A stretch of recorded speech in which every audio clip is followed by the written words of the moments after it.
В Центре татарской культуры города Тюмени не по времени весна. Праздник Амаль сибирские татары отмечают с приходом весны. Какое мероприятие подготовили здесь для горожан, раньше всех узнали ученики Тюменской школы номер 94 и комиссия городского департамента по культуре. Зульфина Минибаева – автор мероприятия, участница конкурса профессионального мастерства среди работников культуры. Она единственная на конкурсе, кто представляет специалистов, работающих в этнокультурном компоненте.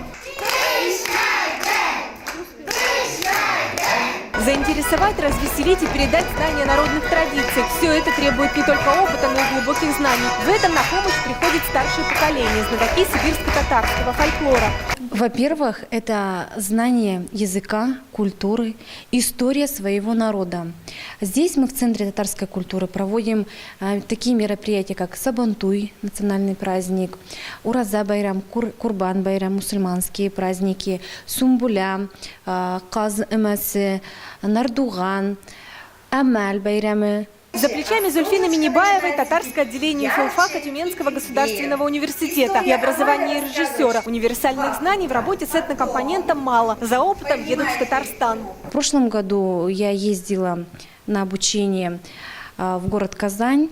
Обучалась у руководителя Республиканского центра традиционных культур у Завгаровой Фанзели Хакимовны. Очень много методического материала привезла. Мы это использовали на нашем Сабантуе, который прошел в 2016 году. Из 15 муниципальных учреждений культуры в Тюмени 3 работают с национальным компонентом. Центр русской культуры, Центр татарской культуры и Центр разных народов этнос. По поводу именно специализированных кадров, наверное, правильно было бы говорить так, что любой специалист, который работает в отрасли культуры, он проходит определенные стадии образования. И вот самая первая ступень его, когда подготавливается именно к творческой своей работе и профессиональной деятельности, там уже предполагается освоение основ разных культур, разных национальностей. В Тюменском центре татарской культуры каждым кадром дорожат. Таких специалистов с глубоким знанием национальных традиций, музыки, хореографии универсальные вузы региона не готовят. А выпускники из Казани, получив диплом, в Сибирь едут неохотно. София Хайруллина, Марат Нигматуллин, ТНВ, Тюмень.